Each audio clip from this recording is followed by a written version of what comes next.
Welcome to the Raptors Show on the Sportsnet Radio Network. Make sure you find the Raptors Show wherever you listen to podcasts and subscribe, and please rate and review the show. Reminder, we're streaming live on Sportsnet's YouTube channel and airing live on Sportsnet 360, Monday to Friday from 2 to 3 p.m.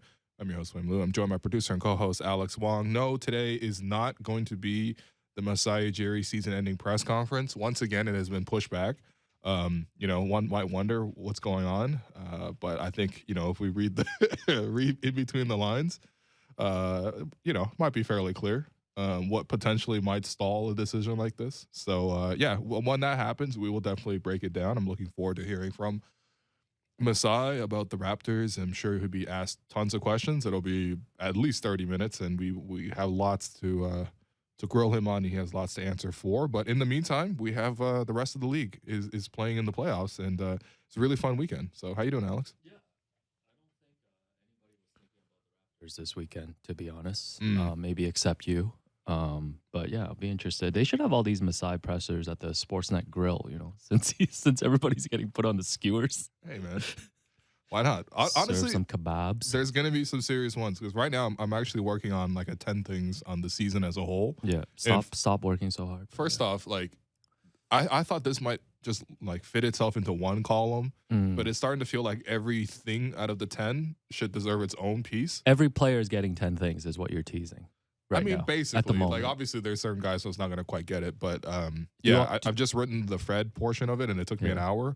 And then the Scotty portion, I'm halfway through, and it took another 45 minutes. So it's going to be a very long column. Sorry to Gary Mello in advance. Yeah, shows to the Mello of this network. I thought we'd go through the weekend games. It was great to watch playoff basketball which had high stakes. Where do you want to start, man? There's so many great series to talk about. I'll let you choose.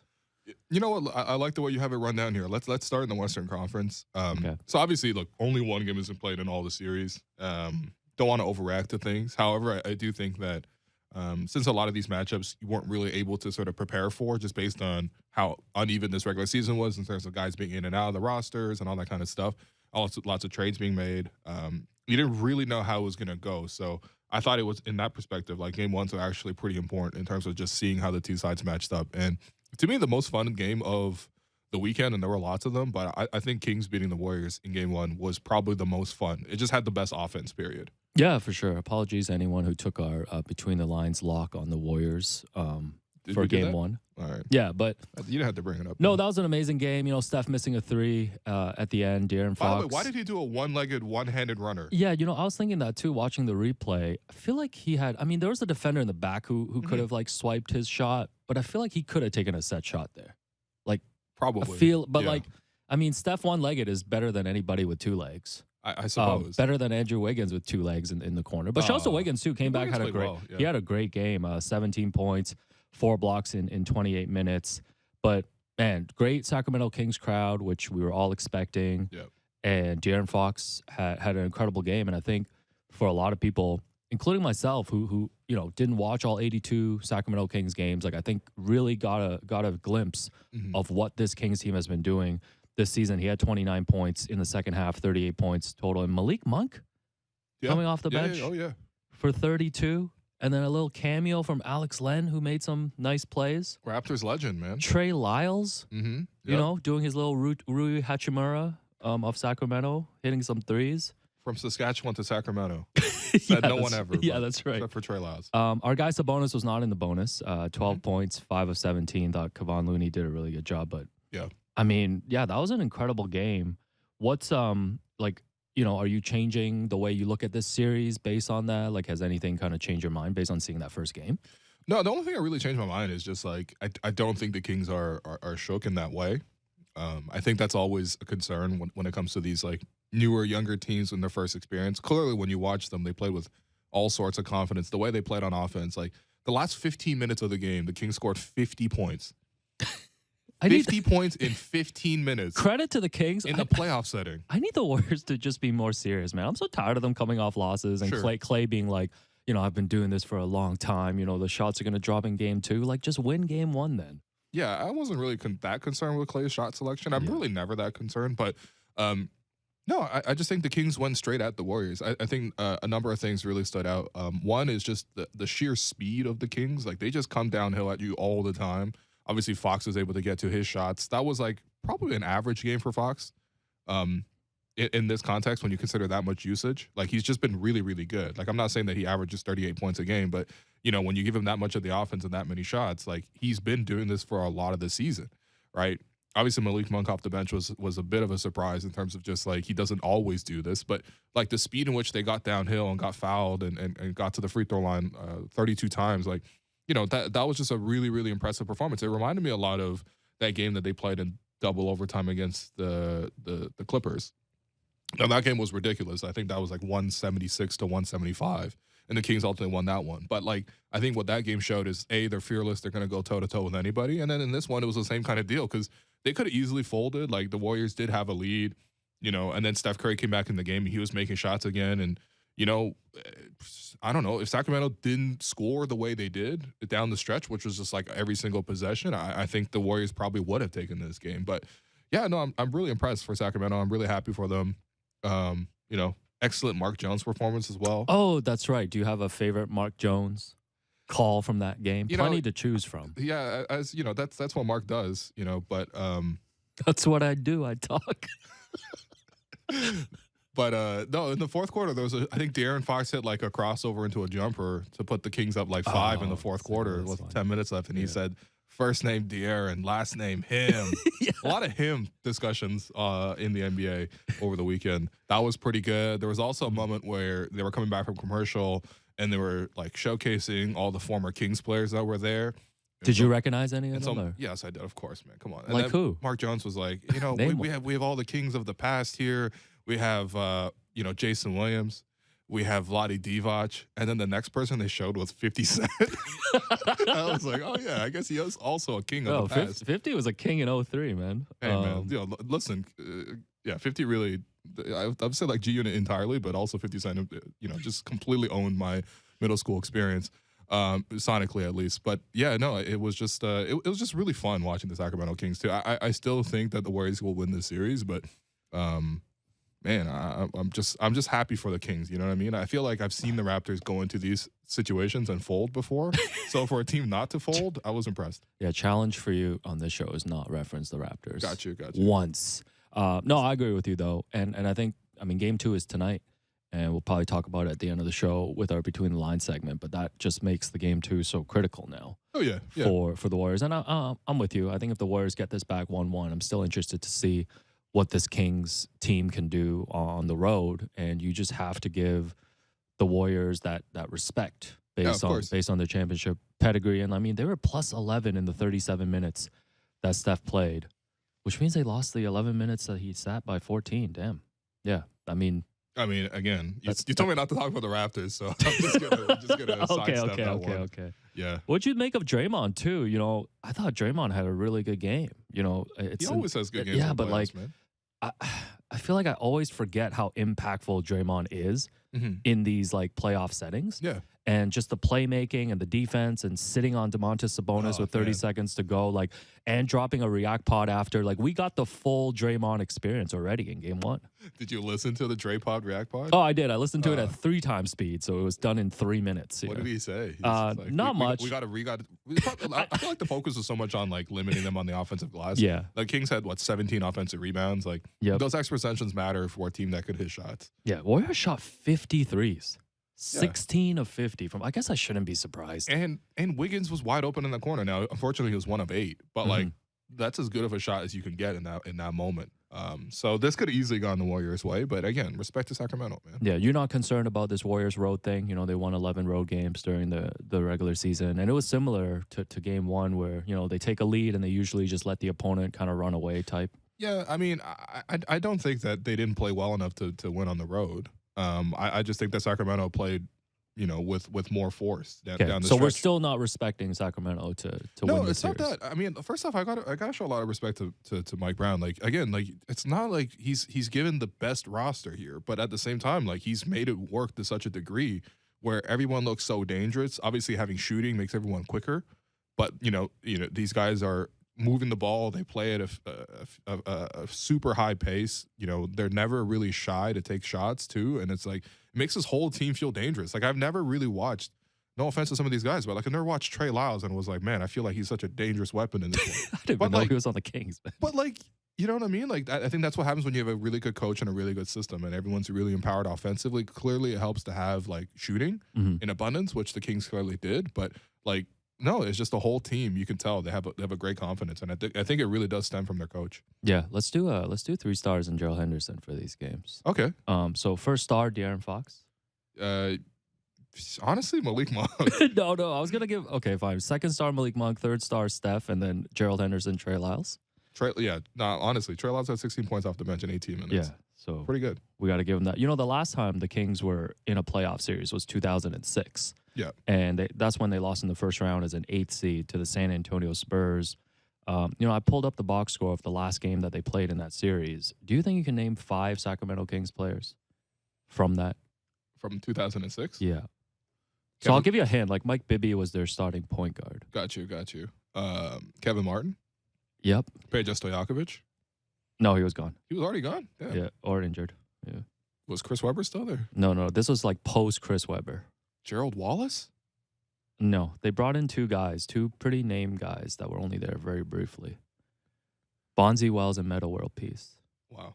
They were there with Brad Miller and Kenny Thomas. He was there for a long time. Kenny Thomas's nickname was Pig. We'll just leave it at that. Okay. What was the reason? Anyways. What was the reason? Anyways, another great game. Actually, I thought this was my favorite game, was Clippers Suns. Mm. Clippers Suns, you know, I was sitting here on Friday talking about how the Suns just had all that star power with Kevin Durant and Devin Booker, and the Clippers are missing Paul George, and this might be a 5-game series. You talked me out of that. I just want to issue an on-air apology to Kawhi Leonard. I don't know why I keep forgetting that Kawhi has this in him. The 38-point performance, I mean, he's just incredible, man. I actually don't know what else to add. Yeah. Like, just an incredible player. No, it's kind of scary watching him at times because there was like 3 or 4 plays where the Suns had like 2 or 3 defenders around Kawhi ready to wrestle the ball away, and Kawhi would just use his like superhuman strength, which we know is like the secret to all of his powers, is just how straight up strong he is with everything. And he would just rip through 2 guys and then kick out. He had a great play late in the game where he did the same thing, and he set up Eric Gordon for a trailing 3. Like he's just deadly, man. I mean, those 2 threes late, obviously, but I like the fact that, you know, Kawhi, unlike other superstars, does not really shy away from taking on the defensive responsibility that comes with being a superstar. And I feel like we got to respect that more and more because, look, offensively, he's excellent, right? But even Paul George talked about it earlier this week in the podcast P with Paul George, which is just a great nickname. Once again, too many pods. Too many player pods. I agree, man. It's hard to keep up with this. But like he talked about how difficult it is to sort of like take on the defensive responsibility and then still hit shots. Nothing ever looks that difficult for Kawhi. He's actually just like a robot. But I really respect the fact that he takes on the defensive responsibility because, like, you know, what was cool about this game was watching stars play both ends of the floor. I thought it was cool watching Devin Booker like really, really commit and go all out on defense. I didn't know he had that in him. No, he's been very scrappy on defense like the last couple of years here for the Suns. But you just don't look at Devin Booker as like a a guy like that on defense. For sure. But I think he took on that responsibility. I thought KD tried to take on responsibility of guarding Kawhi. And I love that Kawhi, there's never any question that he's going to take on the opposing star player. Like, he's not one of those stars where you got to, like, hide him on the other team and say, like, well, you know, we'll put him on, I don't even know, Josh Okogie, or we're going to put him on, like... hide him on Issuing, right? Torrey Craig. Like, none of that stuff. Like, Kawhi's going to go out there to get the job done. Let's be clear. All this with a caveat of this is Kawhi in the playoffs because he loafs a lot in the regular season. But that's why he does it. He is meatloaf in the regular season. That's why he does it. Do you remember? Okay, I'm going to use my one Raptors reference. When he was here to play the Raptors earlier this season. Yes. Do you remember how hard he was loafing on the court? Yes. The amount of times where Kawhi would get a steal and then just slow down on the fast break. Like, it was killing you, man. You were like, that's me at work. Like, I'm going to save my best for the playoffs. No, but seriously, though, Kawhi is just like, I mean, just ultimate respect to him and his competitiveness, too, because, you know, he really willed them forward. And, of course, like, they got a great performance from Russell Westbrook in a supporting context. And I thought, obviously, they had enough supporting cast guys step up. Like, Norm, I thought, created his own offense, which was pretty good. I mean, Eric Gordon gave them 19 points. Eric Gordon was knocking down those super deep threes, which is kind of his thing. So, Terrence Mann was nice off the bench. Was nice, yep. You know what? I even like Zubac, man. I feel like Zubac doesn't get enough credit. Sure. When he gets into these playoff series, like yesterday was 12 points, 15 rebounds. Like, you just need him to play like DeAndre Ayton, like even in the series. No, but Zubac plays big. Yeah, whereas he does. DeAndre, I feel like, doesn't play big. Yeah, we'll talk about Phoenix in a bit because I'm actually slightly concerned about them. But yes, the Westbrook game, thought we should highlight. So he was 3 of 19 in the game, but just an incredible performance. Like otherwise, had the 9 points, 11 rebounds, 5 offensive rebounds, 8 assists, 2 steals. This guy had a straight 3 blocks. This guy was drawing to everything on the board. Open-ended straight hand. Forced that turnover on Devin Booker on that final play, right? Stripped him and then was able to throw the ball off him. And it was like at the end of that game, I felt like the Clippers just got like 4 possessions there in the final minute. And they were running that little 2-man game with Westbrook and Kawhi. And I think it was KD. It was KD who like denied Kawhi the ball, and then it was like Westbrook who was doing most of the work. Like, that's as good as you're gonna get from Westbrook. And I think this is all we've always asked from Westbrook. Again, he gives you both. He gives you the terrible shot selection and the 3 of 19, but he also gives you everything else. And they're gonna need this for this whole series. Yeah, I think that for Russ, like he just plays incredibly hard. He clearly had tons of confidence in this game. Like he literally showed up to this game, with the shirt. He was nude, except he put on a shirt. Yeah. Charles Barkley was down bad on the broadcast, like watching him walk in. Yeah, he was like, that's not even a 6-pack. That's a case of beer. Yeah, I don't know what that really means. But yeah, like he just had the utmost confidence to go out there and play it. And I just do think that the cool thing about the NBA playoffs in particular, or just any sort of like must-win basketball scenario, is that like, unlike in other sports, right? Like compared to baseball, like you have to wait for the batter to come up in the order, or you have to, maybe wait to see if the starter's still in the game or not, or you can't necessarily dictate matchups or sort of like specifically say who's going to take over when. In basketball, you have that flow where it's like you play within a context of a team, but then in pressure moments, you can select who steps up, who guards who takes the shots. And for me, like, obviously, you don't necessarily want Westbrook taking all the game-winning plays, especially away from Kawhi on offense, but, like, he's not afraid to do it. And I do feel like there's lots of players where you watch them and you're just like, they wilt in those moments. So, no, all respect to Westbrook for playing in this game, man. And like, this is what people have been asking from Westbrook for a long time. Like, you do so many other great things, right? Can we limit some of the stuff that you don't do well, but also bring that energy, intensity, that rebounding, that kind of defense, like that, those are kind of stuff that people have always wanted to see from Westbrook. So I'm really happy he delivered it, man. It was great. Yeah, Westbrook going to give you both, man. He's going to give you the 19 shots, and he's going to give you everything else. Yeah. Like, he can't just turn off the shots. I feel like the Clippers have like a coaching advantage too. I feel like Ty Lue did a lot of great things. Like even putting Westbrook on KD to start, like I thought like kind of fueled their defense a little bit. Sure. Not that you're going to stop KD. And, I think you can disrupt him. I thought KD was like quiet for 2 of the 4 quarters. Yeah, and KD only took 1 shot in the final 6 minutes of the game. Yeah. He finished with an almost triple-double, 27 points. That's because you got to run Chris Paul, DeAndre Ayton, pick and roll over and over. Oh, my God. 9 rebounds, 11 assists. My concern with the Suns is just, I think the continuity and I think the role definition for the rest of the guys is a concern. And I think we need to look at the Suns with just 2 stars. Like, they've got KD, they've got Devin Booker. Chris Paul's still really good, but he's not prime Chris Paul anymore. And what did he have, like 5 points last night? Yeah, I mean, he filled up the stat sheet, but like he was not like, you know that mid-range shot, like that's used to be automatic. That's not automatic anymore. It's just little drop-offs in his game now. And I feel like he could be picked on the other end as well. And like, I just do not trust DeAndre Ayton. Yeah, in these games. So like if you look at it, they have 2 stars and those are 2 really good stars. But then the rest of the bench guys, like I just don't think they've had enough time to like define what their roles are. Yeah. Like I'm not saying these are bad players, but it's like when Ish Wainwright comes in, when Josh Okogie comes in, when Terrence Ross comes in, when like Jock Landale comes in, like they don't have defined roles. Like what are they exactly trying to do out there? No, that's fair. That's fair. I mean, this was the concern with any team trying to trade for KD, though. It's like you're probably going to give up a huge portion of your depth to do so, and obviously it's worth it because it's KD. But you'd have to manage the outgoing aspect of it. Yeah, so like, I'm concerned. Miss like a Mikal Bridges a ton. They miss a Cam Johnson a ton. Yeah, I'm concerned. I mean, I thought they missed Campaign too. Just having Campaign come off the bench and like run point. I mean, they had Devin Booker running point, but like I still don't know if it's gonna impact them like this series where they're gonna lose. Because, I mean, Kawhi had an incredible game. Yeah. And I think the Suns are going to get better. They're going to make their adjustments. But I don't know. I don't see the Suns team winning 4 rounds. I just feel like this team has to come together really quick. No, they literally have to gel on the fly. Yeah.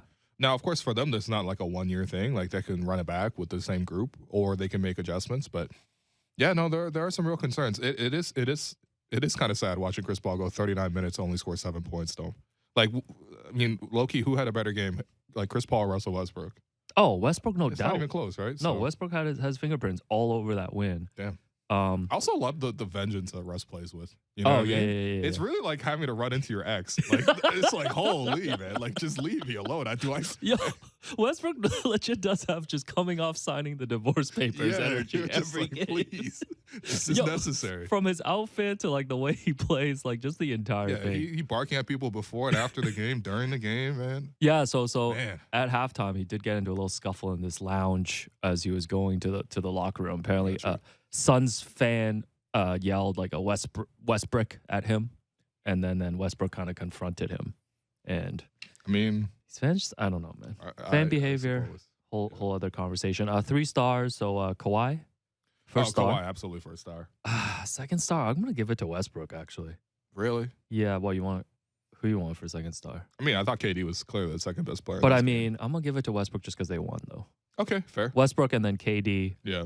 Gerald Henderson. Gerald Henderson might be Norm Powell. Yeah, I'll go with Norm. I really like the fact that, because the thing is, like, Norm has been a guy who has contributed in playoff runs as a finisher. The ball rotates out to him, and then he catches and he finishes, or he drives and he gets downhill. Like, we see Norm play a ton here in Toronto. But I thought there were moments where he was able to create his own shot, which I think was really surprising. If it wasn't him, it was Eric Gordon, though. Like, man, those guys were great. Do you think Eric Gordon and Kawhi, which player do you think smiles less? Because those are the 2 of the grumpiest players. Okay, well, Eric Gordon doesn't smile because he's been trapped in Houston. I know, but now you're on a winning team. You had a really fun first game, revenge game, really, against one of your former teams. And when he got to the free throw line, like in the second half, I'm like, yo, just flash a smile, man. No. Like, please, nothing to smile about for him. Literally nothing to smile about. Yeah. No, those are the 2 best games. I agree. No, I'm with you. The one last point on Norm too. I feel like if you're gonna make up for Paul George's absence, I guess you'll make it up by committee. In terms of like on offense, you need a lot from Norm. Yeah. And then you need that defensive performance from Westbrook, who I still think is gonna maybe like cost them a game in this series. Yeah, something. of course. Like that's if they lost, everyone will be talking about how Westbrook went 3 of 19. Let's be real. This is how the world goes. It is too, but like as the game was going on, I was just like, I really don't care how he's shooting. Like he's playing really well. That's you at the Tuesday run. By the way, that's my ultimate compliment to you. No, I'm PJ Tucker, man. Anyways, before we take the break, let's touch on one more game. Lakers went into Memphis. Yep. And upset the Grizzlies in game 1. Scored 15 straight points in the fourth quarter late to pull away. Shouts to Takashi. Rui Hachimura went off at 6 a.m., Japan local time. He had 29 points, 11 of 14. Austin Reeves as well. They had 4 guys score 20-plus points. And, AD had his little injury scare with a shoulder stinger in the first half. LeBron made some incredible individual plays, had a chase down block. He had a few, like, outside blocks. Yeah. And, he didn't even have to have one of those, like, GOAT, greatest of all time behavior games. Yeah. You want to make the noise? No one was saying bye at him. Yo, we're obligated. If anything, LeBron should have been bye at Austin Reeves. During the playoffs, every time we bring up LeBron, we have to make the GOAT sound, okay? Right. I mean, we have Derek here for drops, but I guess I can do it. This is just for clutch. But like, and John Morant left the game. His status is in jeopardy for game 2. That was a nasty fall. By the way, they've got 2 days off between 1 and 2 and 2 and 3. So, Adam Silver made the call to give LeBron maximum rest. Hey, listen, man. It's his job to get people to watch Silver his league. Flew in Scott Foster first class for this game. No, come on. That's not fair, man. That's not fair. No. We got to give the credit Lakers won this first. No, we got to give the credit to the Lakers on this. I picked the Lakers to win this series, and I feel really good about it as long as they stay healthy. Yeah, of course. I mean, obviously you feel good about it right now because Memphis is down bodies. The way Ja fell was just really painful. Just watching the way he broke his fall with his fingers, but it was kind of like bent backwards. I don't even want to describe it. He was already dealing with a hand injury, by the way. Right. He was already dealing with it, so he left the game. No, but I think on the Lakers' perspective, like, for me, the most striking thing was just watching LeBron sit back in crunch time. I don't remember any other context where LeBron in the fourth quarter was just like, you guys got this.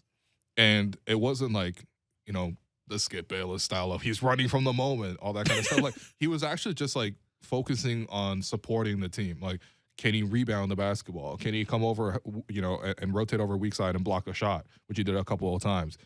Is he going to catch and shoot from three, which is largely what he was doing offensively, right?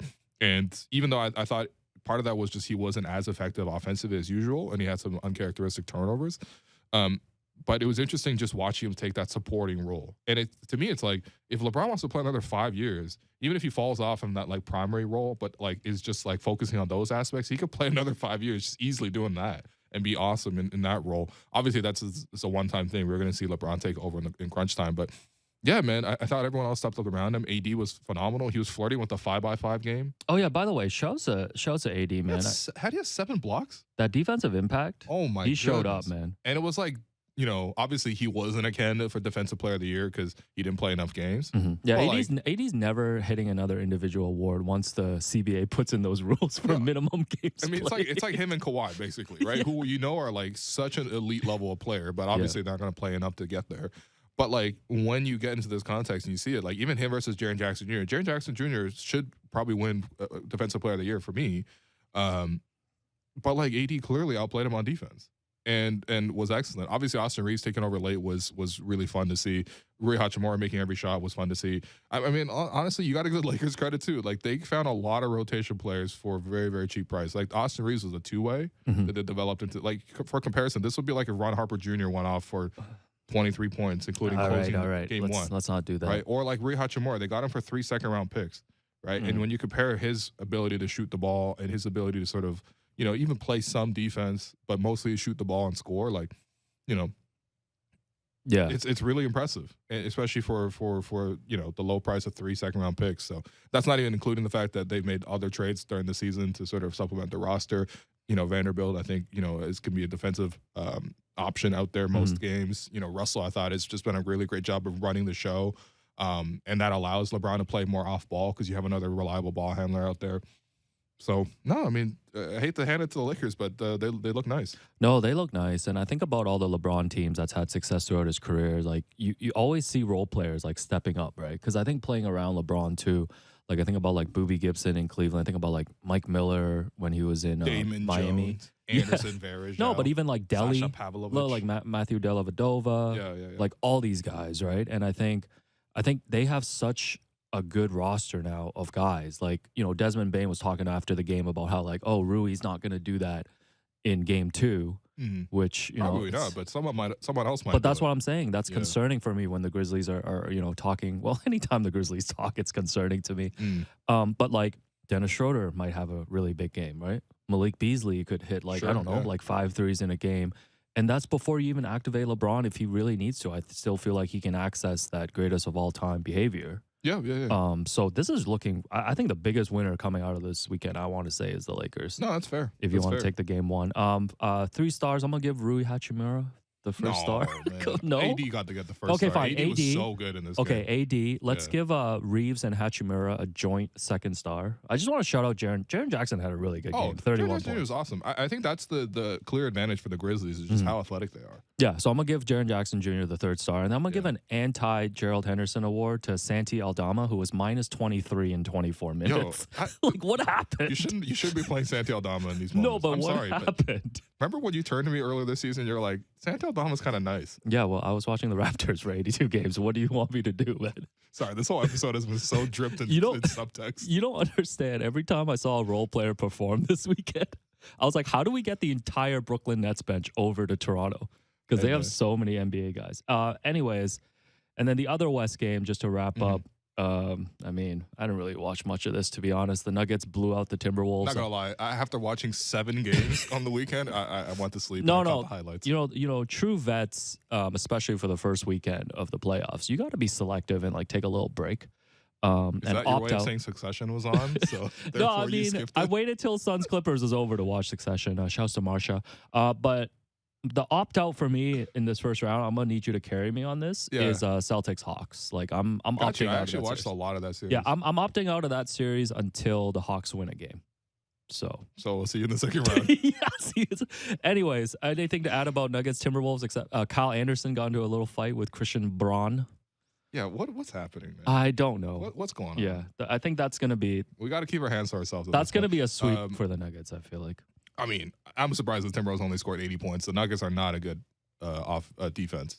Yeah. Like, how are you only scoring 80 points? That's you know what I mean? That's a play-in caliber team right there. No, I mean, I think that's, to me, I'm going to give them a pass. It's the first game in altitude, and also they had just played 2 like win or go home games.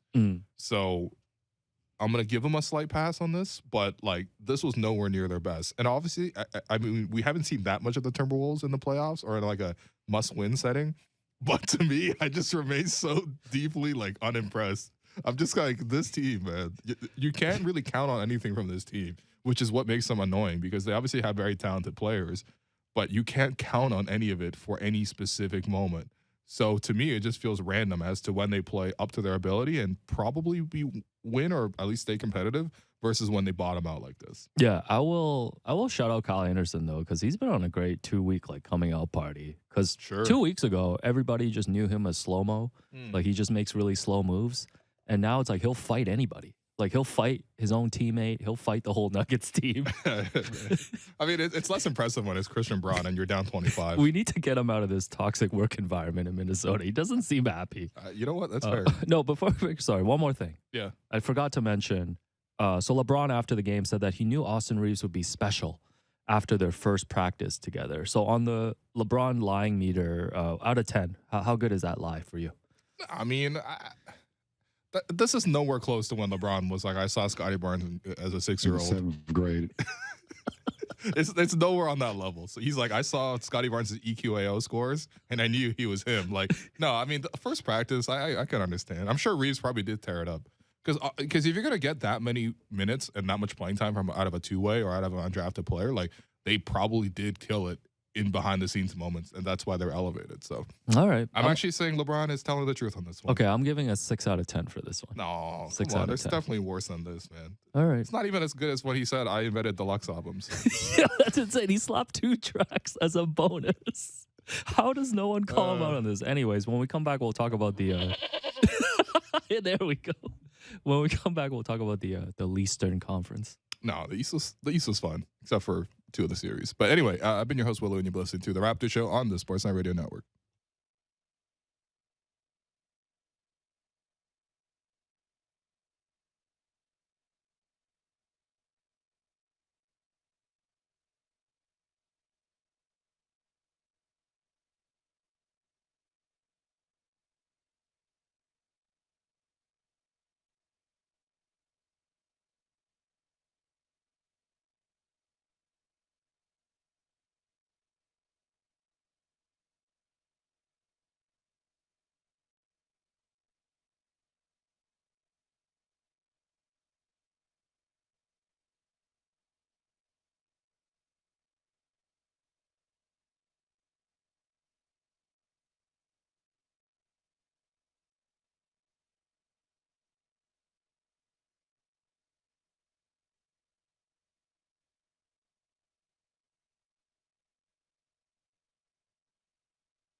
Welcome back to the Raptors Show on the Sportsnet Radio Network. I'm your host, Wim Lou. I continue to be joined by Alex Wong as we recap the opening weekend of the NBA playoffs. Every team is either 1-0 or 0-1. So, how you doing? I'm good. Just want a slight correction from Friday's show. I did lead off Friday's show saying the Mavs were fined $75,000 for conduct detrimental to the league. I did miss a zero. It was $750,000. So for anyone who spent the weekend feeling like the Mavs weren't fined enough, they were. How much money do you think Mark Cuban's been fined over the years? It's got to be in like a max contract territory, man. Yeah, no, he could build a whole Shark Tank with his fines, man. Wow. Pay all these fines, but couldn't pay Jalen Brunson. Anyways, yeah, there was a big debate over the weekend because we're going to be talking about the Bucks game. Bucks losing to Jason Jackson's Miami Heat in game one. Giannis left the game very early. You know, he went in, and it was like Kevin Love. It was Kevin Love who was drawing the charge, and Giannis had a really awkward fall, ended up leaving the game, didn't come back with lower back contusion. Ja Morant, too, we talked about earlier with the hand injury.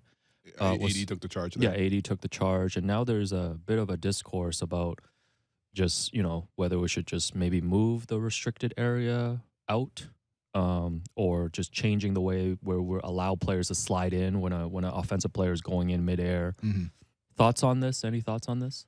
My only thought on this is just only ban the Miami Heat from taking charges. Because when you watch the Miami Heat, it's just five guys sliding underneath. Yeah. It's like Caleb Martin will walk in for a charge. Gabe Vincent will walk in for a charge. Kyle Lowry obviously will do that. Kevin Love, like doesn't challenge anything above the rim. He's always taking charges. He had a play where I think to end the season, there's a game where he took 4 charges in 1 quarter. Right? So, like, this is obviously what they do.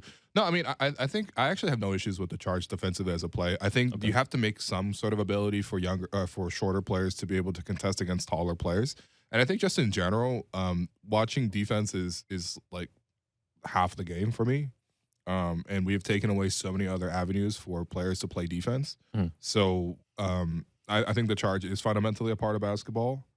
It's something where you want to avoid the charge, you find the kick-out pass. Like, it's actually not that difficult. Now, of course, I don't like the plays where a guy's airborne and a guy slides underneath, but I don't think that's what happened with either of these two plays here. I think these were just regular charges. So that's not to say that I want to see injuries. And obviously, I think the charge is more of an injury-creating play than most other plays, but I still want the charge in the game. I just want more avenues for guys to be able to play defense. Yeah, no, I don't want it to like, oh, you're beat off the dribble, and now unless it's like a highlight block at the rim, like, you know, it's a bucket. Like, there has to be other ways. So yeah, I agree with you. I didn't give much thought to this. Make the kick out pass. Mike Budenholzer did say that Giannis had an X-ray after the game, came back clear, and he is expected as of now to play in game 2. That's good because it was pretty scary watching him just fall straight on his back. Yeah, Bucks shot 11 of 45 from 3. The Heat had an offensive explosion, 15 threes. That was the best I've seen the Heat play offense all year. I think that's the best you're going to see them play. Jimmy Butler showed up with 35 points, 11 assists, 5 rebounds. Kevin Love, who like hasn't really done much since he got bought out in Cleveland and joined Miami, had 4 threes. Yeah. Eric Spoelstra, before game 1, said, quote, "We have great respect for the Bucks, but we feel like the Navy SEALs. Just drop us off in parachutes and let's go compete." That's, I mean, Heat culture needs to be stopped. They can't keep getting away with this. I don't even support. It feels like a cult at this point, man. I don't even support militarism, but that is a hard line. That's no, a hard it's line. not hard. No more Heat culture. They can't keep getting away with this. Giannis, come back. Let's wrap this series in 5. Yeah. Okay? I'm not concerned about the Bucks. Not in this series. I'm not as concerned, but I am worried about, like, for example, they got Jay Crowder to come in, and I understand that Jay Crowder sat out most of the season because, you know, he just didn't want to play for the Phoenix Suns and he wanted to trade, but, like, he just looked so slow to everything and, like, had wide open shots and he just missed them. And I'm not saying that was entirely the difference in this game, but you do need some depth behind Giannis, right? And to me, he was supposed to come in and try to fill that PJ Tucker role. And he's just comes up so short of it. Like, when you watch him play, just like the drop off in athleticism is pretty stark. Like, guys are just blowing past him and stuff. So, I mean, look, I think the big thing in this game was just they needed Brook Lopez to play a whole lot better, and he didn't. I understand that, like, they were playing him in a deep drop. Like, first possession of the game, Bam had it, looking for a dribble handoff, and, like, Brook Lopez scampered back to the restricted circle. Like, it was, like, the ultimate sign of disrespect, really defensively. But obviously that's, like, how, Mike Budenholzer had them playing defensively and as a strategy. But to me, it's like, I think first off, he needs to be a little bit up on a lot of these actions. The Heat have played the Bucks repeatedly over the years. They know how to get threes against that kind of coverage. And no matter what you want to say about the Heat's 3-point shooting on the season, it hasn't been good. But like, you can't tell me that Tyler Hero can't hit a three, or like Max Strus can't hit a three. Yeah, Tyler Hero out by the way for 4 to 6 weeks with a broken hand. Right, he was diving for a loose ball and he just rolled his finger. I guess we should ban diving for balls too now. Right. We should ban Patrick Beverley just playing defense. We should ban all the ways that just too much offense. Period. So Let's I actually like defensive plays being made. But like I think they need to sort of bring Brook Lopez up higher on the screens, and I also think that Brook Lopez needs to do a better job contesting around the rim.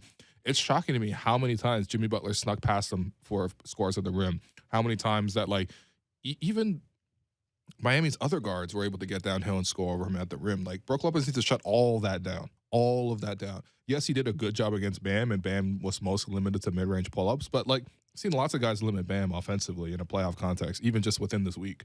So I think they need more out of Brook Lopez, especially if Giannis is not going to be at his best. But I hope Giannis is not injured for like a lingering amount of time. Yeah, for sure. Because that would really limit their ceiling. Obviously. No, I think those are the concerns for the Bucks. You talk about Jay Crowder, and even like once they lost Giannis, had Javon Carter there in the fourth quarter. Just pulling up for threes when it looked like they could have made a comeback. But yeah, I'm with you. I think the concerns on defense, I feel like they can clean that up. 3 stars from this game. Jimmy Butler, first star. Yep. Second star, Chris Middleton, 33 points. Chris Middleton was great. Yeah, he was really great. He was really But again, good. we've seen Chris being limited in playoff series before, so you can't always bank on this. But yeah, he was really good. Third star, I gotta give it to Bam. No, he put up a nice game. 22 points, 9 rebounds, 7 assists. Strus had 8 points. That's it? Oh, Caleb Martin felt like more. No, Gabe Vincent had 15. You might be thinking about Gabe Vincent. Gabe Vincent had 4 threes. It's one of the Heat shooters, I feel like. Right, again, like, they were just able Let's to give hit it to a threes. combination of Gabe Vincent. No, you know who gets it? Eric Spoelstra. Eric Spoelstra, third star. Spoelstra, third star. Gerald Henderson, Kevin Love. Yeah, Kevin Love. 18 points. It was good. We're talking about these players who are up for Defensive Player of the Year. Jaren Jackson Jr. You just mentioned Brook Lopez. Mm-hmm. So moving on to Cavs Knicks. The Knicks went into Cleveland and won game 1 and really just dominated on the boards. Yeah. Out-rebounded Cleveland 51-38 overall and grabbed 17 offensive rebounds. Do you want to continue hating on Evan Mobley? No, I don't want to hate on him. My whole thing was like, people shouldn't put the cart before the horse. Like, just let him become that player before we call him that player. Yeah. You know what I mean? Because otherwise it just creates these scenarios where we expect way too much. Like, I mean, we've heard the comparisons. It's like, the next KG or the next Chris Bosh or the next Tim Duncan. The next Tim Duncan. They call him the next TD, man. He's not even a piggy bank. No, let's just let's just wait a minute, right? Because I think obviously Evan started the game really impressively, right? He had that spin dunk. A little behind the back pass to Jared Allen. behind the back flip pass to Jared Allen. Like, that was all within the first couple of minutes. And then I didn't see anything else the rest of the game, right? And I think defensively, we always knew that this was going to be the most hard-fought series. Like, the Knicks play probably harder than any team in the league. They're just, scrappy to a man. Like, they're basically the Miami Heat, but with more talent. Yeah. Right? And without the Navy SEALs quotes. Yeah. Well, Pat Riley used to coach them too, so maybe it's just Riley's influence. But no, I just think that they were gonna play this game really hard. Obviously, it was fairly close down the stretch. The Knicks were able to make more plays, especially on the offensive glass. And yeah, I mean, defensively, I do want to see more out of this group. I do think that yes, they were able to lock down the paint, but can you also guard the perimeter a little bit better? Because to me, it's just like, that's where the threat is going to come from New York. It is going to come from the wing. And so, yeah, I mean, guys, obviously, like, Jalen Brunson was phenomenal. I just haven't seen a guard outside of Kyrie, who's kind of like an alien in terms of how skilled he is, like a guard who is that skilled to make 2-point shots out of all angles, like the footwork that he pivots into, the ways the way he's able to play the glass, where he's able to step through footwork, and he's able to post up smaller guards too. It's man, just all due respect to Jalen Brunson's game. No, that was a true Hooper. That was a true Hooper performance. He was nice, and it's not even like anyone else on the Knicks. It was basically him and Josh Hart. Like, it was no one else on the Knicks that was even playing that great. But Randall played okay. Randall had 19 points, 10 rebounds, came back from his injury. Yeah. I just love watching Julius Randle because the shot selection is out of this world. It doesn't make any sense, man. But somehow he makes them. I mean, obviously, it's most important that he makes the threes. So I think him taking 10 threes is actually a good thing in this game, which does feel sacrilegious to say. But Yeah, like they obviously need someone to stretch the floor because again, like all Cleveland's going to do is really pack the paint. Yeah, I'm just saying, like, you know, you have these two bigs in Evan Mobley and Jared Allen. Like, you have to just win that battle on the boards. Like, that has to be an advantage for you. Yeah. In this series, what did you make of JB Bickerstaff putting Chetty Osman on Jalen Brunson in the fourth quarter? He was their only bench player who came in and gave any contributions. So I kind of feel him in that sense. Obviously, Isaac Okoro, the concern is that he was not going to be able to hit threes. He was not able to hit threes. 0 for 4, yeah. So they just need somebody. So that's who they have. Obviously, they can't. Let's go back to the Kawhi point. Like, you can't really ask Garland and Mitchell to take on the big defensive assignments across from them. They just aren't like that. Yeah. Right? No, so that's on the wing, in terms of perimeter defense, that's kind of all they have, which is one of the big weaknesses of Cleveland's team. Yeah. We know this team is not a championship winning team by any means. They still need to add to it, but that's clearly the big hole. And I think also, like, offensively, they need someone else to step up. And I feel like that's where you would really want to see more of that progression from Evan. Yeah. Right? Like 8 points, 4 of 13 shooting, didn't get to the foul line once. Right? Like, we see that he's skilled, but can we see it tangibly impact the game? Yeah, keep hating. You like it? You think Cleveland's cool? I mean, you know, like, so. No, that's fair. Respect to the Knicks, man. Still think it's going to be a long series. Can't wait till it gets back to the Garden. A lot of mid players in this series, too. Even my guy, RJ Barrow's 2 of 12. You mentioned Okoro, you know, didn't hit a 3. Karis LeVert, 18 points, 1 of 7. My guy, Dean Wade.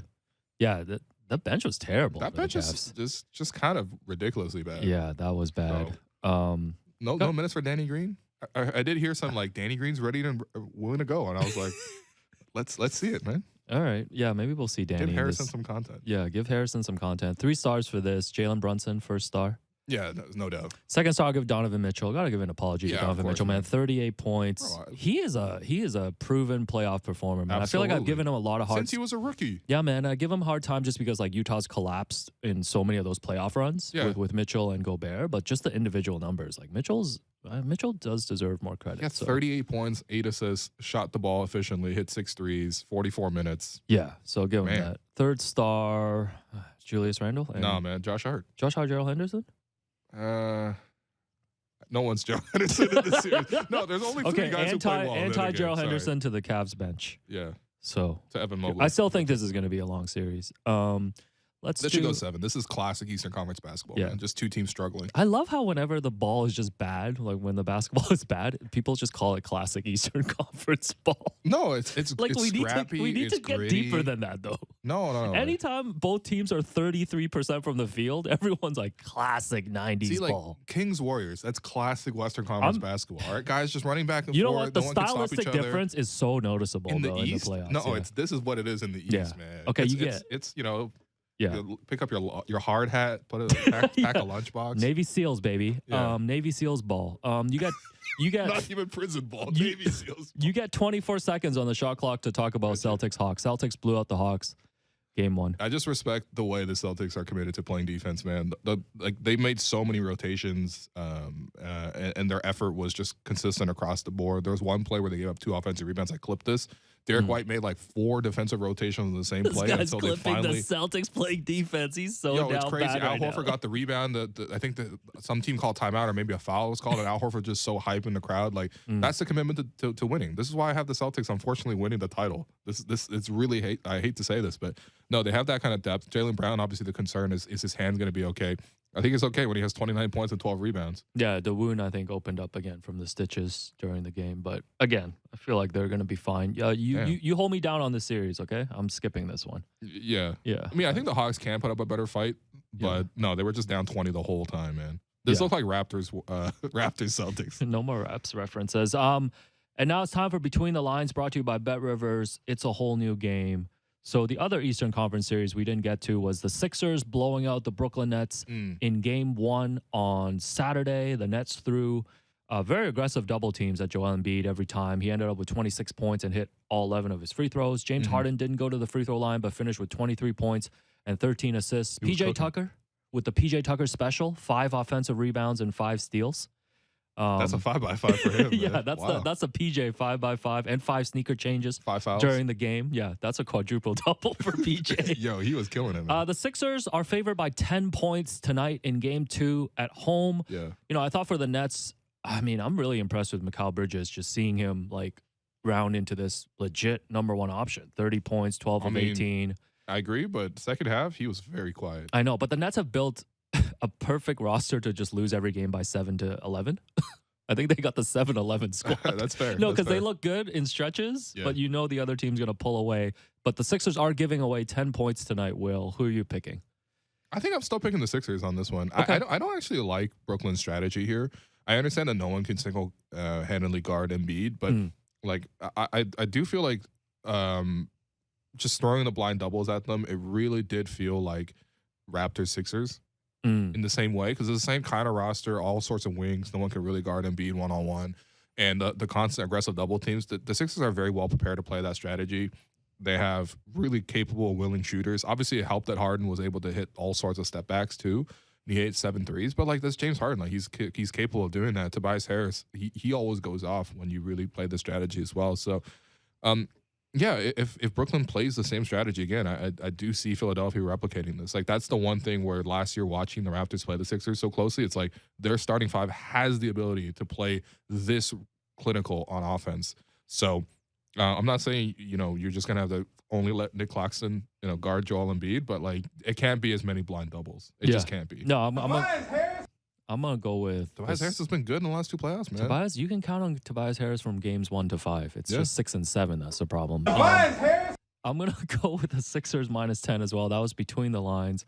Brought to you by Bet Rivers. It's a whole new game. I'm excited about the 2 games tonight, man. I'm excited about the 2 games, but I'm also excited because tomorrow we have a return of Blake Murphy Tuesdays. Oh, yeah, for people clamoring for Raptors I know a lot content. of people in the chat was like, why aren't they talking about the Raptors? I mean, like, come on. What's we can there use to our talk heads about, here. man? But Nick Nurse to Houston? yeah, we talked that one to death. So, but yeah, we'll talk more about the CBA finally. I know you're thrilled. Finally ready to do that. But anyway, that does it for us today. I've been your host, Will, and you've been listening to the Raptors Show on the Sportsnet Radio Network. Thanks once again, our producer and co-host Alex Wong, our board producer Derek Brandao, Jennifer Roenick for helping with the YouTube stream, and we'll be back to talk Raptors basketball tomorrow.